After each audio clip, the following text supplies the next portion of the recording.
Assalomu alaykum hurmatli huzur ko'ruvchilar. Dunyo Uyg'ur qurultayi to'g'ri televiziyasi kundalik xabarlar programmasiga xush keldinglar. Men Hidoyat Musajon. Aziz ko'ruvchilar, tuvanda diqqatinglar bugungi xabarlar programmamizning tafsilotida bo'lsin. Dunyo Uyg'ur qurultayi Birlashgan Davlatlar Tashkiloti Ma'arif, Fan va Madaniyat Tashkiloti UNESCO tomonidan bekitilgan 21-fevral Dunyo ona tili kunida Uyg'urcha a'molar yozig'ini ijod qilib ro'yobga chiqargan Uyg'ur va chet tillik mutaxassislar bilan Vatan ichida jiddiy yo'qolish xavfiga duch kelayotgan Uyg'ur tili yozig'ini qo'g'dab qilish asosi tema qilingan muhokama yig'ini o'tkazishga hozirlanmoqda. Birlashgan Davlatlar Tashkiloti Ma'arif, Fan va Madaniyat Tashkiloti UNESCO 2000-yil 21-fevral kuni Dunyo ona tili kuni qilib bekitgan. Shundan buyon chet ellardagi Uyg'urlarni har yili 21-fevral kunida ona tilimizni qo'g'dab qilish mazmun qilingan turli shakldagi faoliyatlarni uyushtirish orqali bu kundan xotirlab kelmoqda. Dunyo Uyg'ur qurultayi va Uyg'ur akademiyasining tashabbusi bilan chet ellik ba'zi tadqiqotchilar va Uyg'ur akademisyenlar o'tgan yildan buyon jafoliq izdanish orqali yaqinda Uyg'urcha a'molar yozig'ini ro'yobga chiqargan. Garchi navbatda ko'rish iqtidorini yo'qotgan Uyg'urlarning soni haqida aniq bir ma'lumot bo'lmasa-mu, ammo mutaxassislar Uyg'urcha a'molar yozig'ining ijod qilinishining Xitoy hokimiyati tomonidan tamoman yo'qotilishga duchor bo'layotgan Uyg'ur tili yozig'ini chet ellarda muhofazat qilish va uni taraqqiy qildirishda tarixiy ahamiyatga ega ekanligini ta'kidlashgan edi. Bu munosabat bilan Dunyo Uyg'ur qurultayi bu yillik Dunyo ona tili kunida Uyg'ur tili yozig'i tarixidagi zo'r bir yangilik deb qaralgan Uyg'urcha a'molar yozig'ini qutlug'lash va bu asosda muhokama yig'ini o'tkazishni qaror qildi. 21-fevral kuni Dunyo Uyg'ur qurultayining Yevropa birligidagi xizmatlarga mas'ul alohida vakili va qurultay Bruksel ishxonasining direktori Koinstop Abandimning riyosatchiligida ingliz tilida o'tkaziladigan to'r muhokama yig'iniga Uyg'urcha a'molar yozig'ini ijod qilishda asosli rol o'ynagan Amerika universitetining o'quvchisi Harris Mowbray, Germaniyadagi Uyg'ur turkuluk doktori Ablat Samad, Indiana universiteti O'rta Osiyo tillari tadqiqot markazining direktori professor doktor Gulnisa Nazarova qatorliqlar doklad berishga taklif qilindi. Ommaga ochiq bo'lgan va yo'qolish xavfiga duch kelgan Uyg'ur milliy ma'orifini va Uyg'ur tili yozig'ini qanday qilib qo'g'dab qilish asosi mazmun qilingan muhokama yig'iniga tuvandagi ulanma orqali o'zingizni tizimlatib bevosita qatnasha olasiz va savol fikrlaringizni bayon qila olasiz. Birlashgan Davlatlar Tashkilotining ma'lumotlariga asoslanganda navbatda dunyoda 7000 xildan ortiq til bo'lib, bularning 40% yo'qolib ketish xavfiga duch kelgan. Ba'zi mutaxassislar agar Xitoyning Uyg'ur milliy ma'orifini va til yozig'ini yo'qotish maqsadida navbatda yo'lga qo'yayotgan assimilyatsiya siyosatini to'sib qilish uchun jiddiy harakat qilmagan taqdirda yana 40-50 yildan keyin Uyg'ur tili yozig'ining yer sharidan tamoman g'oyib bo'ladiganligini taxmin qilishmoqda. Reuters agentligining xabar qilishicha 17-fevral kuni Angliya bosh ministri Boris Johnson va Avstraliya bosh ministri Scott Morrison orqali ko'rishib, Hindi Tinch okean rayonining xavfsizligi, Ukraina masalasi qatorliq bir qator jiddiy masalalar bo'yicha suhbatlashgan. Ikki taraf suhbatida Uyg'ur masalasi yer olgan bo'lib, har ikki davlat rahbari Uyg'urlarning kishilik huquq vaziyati haqida qattiq andishalarini bayon qilgan. Reuters agentligining xabarida aytilishicha, Boris Johnson va Scott Morrison so'zida Sharq Turkistondagi kishilik huquq tafsandichligi to'g'risidagi ishonchli dokladlarning o'zlarini qattiq andishaga selayotganligini, Hong Kongning yuksak avtonomiyasining kapolatga ega qilinishi kerakligini va Tayvanning tinchligining qo'g'dilishi kerakligini bildirgan. Amerika Kengash palatasi kishilik huquq birligi 16-fevral kuni Xitoydagi kishilik huquq 2022-yillik qishloq olimpik musobaqasining oldi keynida qo'llanilgan siyosatlar degan temada to'r yig'ini o'tkazdi. Mazkur yig'inga kishilik huquqni kuzatish tashkiloti Xitoy bo'limining direktori Sofiya Richardson riyosatchilik qilgan bo'lib, Kengash palatasi kishilik huquq birligi a'zolaridan Kengash palata a'zosi Chris Conis va Kengash palata a'zosi Tom Tillis, NBA Mayri Anas Kanter Freedom va Amerika Xalqaro diniy erkinlik komitetining muavin raisi Nuri Turkal apandi qatorliqlar Xitoyning kishilik huquq tafsandichligi haqida munozara ilib bordi. Kengash palata a'zosi Tom Tillis mundaq dedi: "Biz hammamiz millionlagan Uyg'urning kishilik huquqining dafsanda qilinayotganligini bilamiz. Meningcha bu Xitoyda yuz berayotgan kishilik huquq dafsandichiligining faqat muztag'ning suv yuzida ko'ringan qismi. Xitoy o'zining sistemalik ilib berayotgan kishilik huquq dafsandichiliklarini chegarasining sirtig'icha kengaytiryotdi.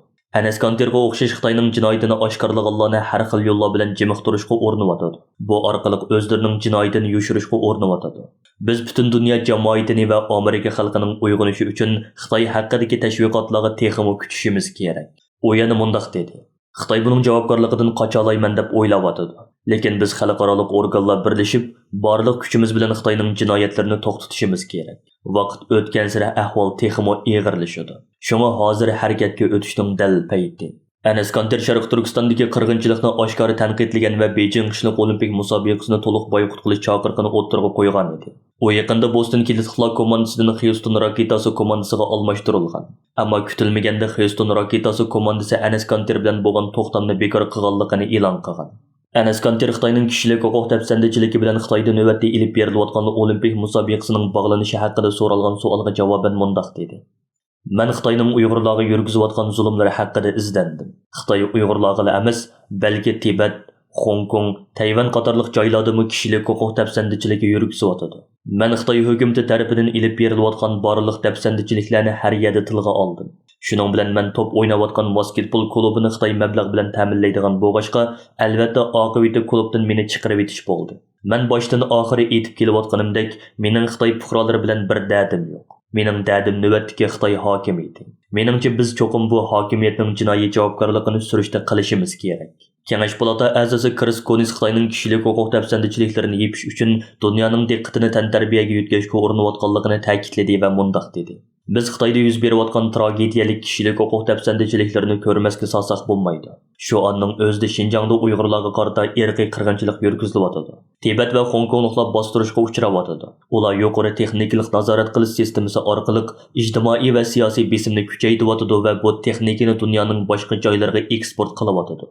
Bayden hukumatining Beijing olimpik musobaqasini diplomatik boykot qilishi nihoyatda to'g'ri bo'lgan. Shunga biz davomli xalqarodagi boshqa ittifoqdoshlarimiz bilan birlikda Amerika va boshqa davlatlar, eng muhimi Xitoyda kishilik huquqni qo'llashni amalga oshirishga tirishishimiz kerak. U yana mundaq dedi. Biz kishilik huquqni tashqi siyosatimizning markaziga qo'yganimizda, xalqaro munosabatlarda kishilik huquqni oldinga o'rniga qo'yganimizda biz dunyoga texmi yaxshi ulgu bo'la olamiz. Amerika Xalqaro diniy erkinlik komitetining muavin raisi va Uyg'ur kishilik huquq qurilishining mudiriyat raisi Nuri Turkal apandi Amerikada yashayotgan Uyg'urlarning haq huquqlarining qo'g'dilishi kerakligini o'ttirg'a qo'ydi. U Xitoyning Amerikadagi Erkin Osiyo radiosida ishlayotgan xodimlarning oila a'zolarini tutqun qilish orqali Amerikada normal yashashiga va normal xizmat qilishiga to'sqinlik qilayotganligini eskartdi. Kishilik huquqni kuzatish tashkiloti Xitoy bo'limining direktori Sophia Richardson buning so'zlar bilan yig'inni oxirlashtirdi. Men bu yig'inga qatnashganlarning qallasida yaxshi bir fikr, konkret bir tadbir bilan bu yig'indan ayrilishini umid qilaman. Hukumatdagi qonun chiqaruvchilar va hukumat xodimlarining bu masalaning peshini qo'yib o'tmasligini, butun dunyodagi Uyg'urlarning beshiga kelgan bu qo'rqinchli zulmni oxirlashtirishga yordam qilishini umid qilaman. Bu masalada texmo ko'p hukumatlarning birligi kelishi bek muhim. Albatta Xitoyning bu jinoyatga javobgarligini surishti qilish kerak. Lekin eng muhimi Uyg'ur jamoatining butunligini qo'g'dab qilish zarurdir. Angliyada nashrdan chiqadigan nopuzliq jurnallardan bo'lgan Yangi davlat arboblari nomli jurnal bu haftalik sonini Uyg'ur masalasiga bag'ishladi. Mazkur jurnalda Uyg'urlarning mavjudligiga duch kelayotgan ig'ir xiris haqida keng ko'lamli bir parcha doklad e'lon qilingan bo'lib, jurnalning muqovisi mana bu dokladga asosan ishlangan. Yulduzli ko'k bayroq va atlas bilan kiyingan bir Uyg'ur qizining og'zining Xitoyning qizil bayrog'i simbol qiladigan bir qo'l bilan etib elinishi suratlangan bu jurnalning muqovisi kuchli diqqat qo'zg'adi. Mazkur jurnalda e'lon qilingan Uyg'urlar haqidagi dokladning mavzusi jimiq turilish. Xitoy Uyg'urlar va hujum ostidagi madaniyat bo'lib, u Uyg'urlarning tarixi, urf-odat va madaniyatiga oid bir yurish maqolalardan tarkib topgan. Dokladning kirish so'zida Xitoy hukumatining Uyg'urlarga yurgizayotgan irqiy qirg'inchiligining po'latdek faktlar bilan inkor qilg'usiz bir haqiqat bo'lganligi ilgari surilgan. Dokladda hozirgacha dunyoning diqqati faqat 1 milliondan 3 milliongacha odam so'langan jazo lagerlariga markazlashgan bo'lsa-mu, zulmning faqat lagerlar bilan cheklanmaydiganligi, Uyg'urlarning yuqori texnikalik nazorat va ta'qib sistemasi bilan qurollangan usti ochiq turmada turli zulmlarga uchrayotganligi, ularning assimilyatsiya qilib yo'qotishga, madaniyatining vayron qilinishiga yuz tutayotganligini tafsiliy bayon qilingan. Dokladda munolar bayon qilingan. Bizning bu maxsus dokladimiz faqat Xitoy hukumatining Uyg'urlarga qarshi to'xtamay qilayotgan ziyonkashligini emas, balki ularning bu harakati to'xtamagan taqdirda bizning nimalardan mahrum qoladiganligimizni, ya'ni o'zgacha tarix, madaniyat va madaniy meroslardan mahrum qoladiganligimizni yo'ritib beradi. Mazkur jurnalning yozuvchisi Jeremy Kelif Twitter'dagi so'zida bu dokladning 17 fevral kuni e'lon qilinganligini tabriklab, biz bu doklad ustida 1 yildan ortiq vaqt ishladik. Buning oxiri jurnalning bu haftalik sonining chiqqanligini ko'rib xo'shal bo'ldim. Dokladning maqsadi Beijing bostirmoqchi bo'layotgan madaniyat ustida izdinish va uni tashviq qilish orqali Uyg'urlarga qilinayotgan zulmni oshkorlashtir degan. Ommaviy axborot vositalaridan ma'lum bo'lishicha, keyingi vaqtlarda Markaziy Osiyo mamlakatlari bilan chegaradosh bo'lgan Rossiya va Xitoy o'rtasidagi munosabatlar texmi quyuqlashmoqda. Mutaxassislar yaqinda Qozog'istonda yuz bergan norozilik harakatlari davomida Rossiya boshliq kollektiv bexatarlik hamkorligi tashkiloti kuchlarining Qozog'istonga kirgizilishini ana shu Rossiya va Xitoy munosabatlari bilan bog'lamoqda. Rossiyaning mustaqil gazetida e'lon qilingan Vladimir Skoroyevning Rossiya Xitoyning Markaziy Osiyodagi manfaatlarini haqsiz qo'g'dayotidi nomli maqolasida aytilishicha, kollektiv bexatarlik hamkorligi tashkiloti kuchlarining Qozog'istondagi noroziliklarni beshishga yordam berganligidan Xitoy rozi bo'lgan. Shuningdek, Xitoyning Markaziy Osiyodagi mablag'larini Rossiyaning qo'g'daganligi, Rossiyaning yana bu rayonning energiya sohasida Xitoyning yetakchi rol o'ynayotganligini iqror qilganligi ta'kidlangan. Moskva davlat universiteti Osiyo va Afrika allari institutining mudiri Aleksey Maslovning fikricha, hozir Xitoy oldida 3 vazifa turmoqda ekan. Birinchi, radikal islomchilarning Markaziy Osiyoga ham bu rayondan Xitoyga kirishiga yo'l qo'ymaslik. Ikkinchi, Xitoy tovarlarini chet elga yetkazish uchun ishonchli yer usti qurilmalarini qurish. Uchinchi, Markaziy Osiyo orqali Xitoyning energiya bexatarligini ta'minlash. Aleksey Maslov Rossiyaning Markaziy Osiyo chegaralarini qo'g'dashga zo'r miqdorda mablag' ajratayotganligini, buni bo'lsa Xitoyning cho'ng sovg'a sifatida qabul qilganligini, bu rayonda Rossiyaning ko'pincha bexatarlik jihatdan manfaatdor bo'lsa, Xitoyning mablag' jihatdan manfaatdor ekanligini bildirgan. Markaziy Osiyo bo'yicha mutaxassis Erkin Boydarov bu vaqtda Erkin Osiyo radiosiga qilgan so'zida mundaq dedi: Xitoy uchun Markaziy Osiyo allariga ko'proq mablag' selishning asosiy yo'li iqtisodning energiya sohasi bo'lib hisoblanadi. 21-asrning beshida Xitoy Xalq Jumhuriyati Markaziy Osiyoni iqtisodiy jihatdan egallab olishni o'z strategiyasining asosiy qismi sifatida belgilagan edi. Bu jihatda Xitoy Markaziy Osiyo mamlakatlarining iqtisodidagi o'z pozitsiyasini kuchaytirishga kirishdi. Beijing bu rayonga imtiyozlar sharoitida qarz berish siyosatini unumli foydalandi. Xitoy va Xitoy shirkatlarining Markaziy Osiyodagi mablag' selish loyihalarining oshqushliq yo'nalishi Turkmaniston, Qozog'iston va O'zbekistonning neft-gaz sohalarini egallashga qaratildi. Markaziy Osiyo Beijing uchun intayin muhim.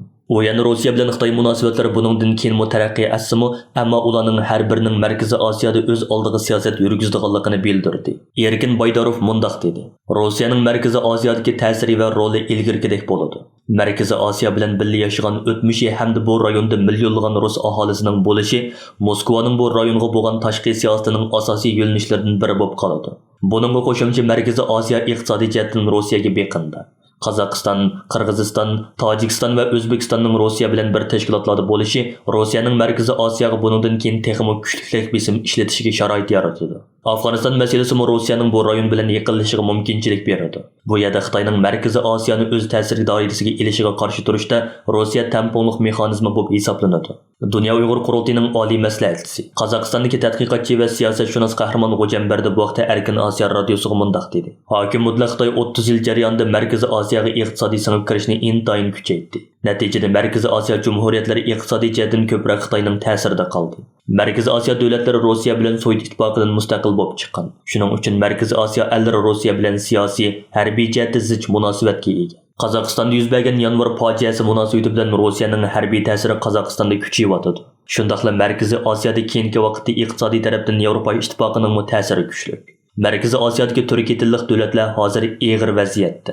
Qahramon G'o'jambardi Xitoyning ichki ishlarga aralashmaslik, kishilik huquq masalasini ko'tarmaslik degan shartlarda qattiq turib olib, ham bularni iqtisodga bog'lab olib, mushu kungacha Uyg'urlarga besim ishlatib kelayotganligini. Rossiya bilan bo'lgan munosabatlarda bo'lsa hozirgacha ochiq talash tortishning yo'qligini o'ttirib qo'ydi. U mundaq dedi: Xitoy o'zi e'lon qilgan bir balvoq bir yo'l strategiyasi doirasida keyingi vaqtlarda putlashib, to'xtab qolgan desakmi bo'ladi. Shuni qaytadan jonlantirish uchun mengavatadi. Xitoyning an'anaviy siyosati davomlashadi. Qozog'iston Xitoyning Uyg'uristonda yurgizayotgan irqiy qirg'inchiligida uning ichki siyosatiga aralashmaymiz degan siyosatni tutgan edi. Mana shu siyosatni davomlashtirdi deb o'ylayman. Yaqinqi oralikda o'zgarishlar bo'lmaydi. Uyg'ur masalasi bu yerda besim ostida bo'lgan. Egilishimizcha keyingi vaqtlarda nopus jihatdan dunyodagi eng oldingi qatorda turadigan mamlakatlardan Hindistonning Markaziy Osiyo allari bilan bo'lgan munosabatlarni kuchaytirishga kirishmoqda ekan. Hindiston dunyo jamoatchiligining Xitoyning Sharq Turkistondagi bostirish siyosatiga qarshi tug'ilayotgan noroziliklardan foydalanib, o'zining Markaziy Osiyo rayonidagi iqtisodiy rolini kuchaytirmoqda ekan. Hurmatli ko'ruvchilar, yuqorida Dunyo Uyg'ur qurultiyi to'g'ri televiziyasi kundalik xabarlar programmasini diqqatingizga sundiq. Keyin qitimliq programmamizni ko'rishaylik. Ko'rishchaman bo'lgaysizlar. Xayr xo'sh.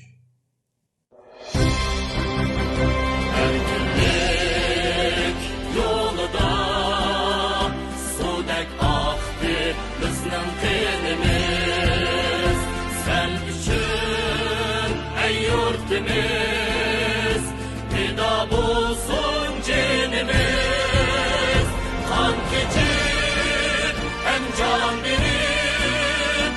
oxir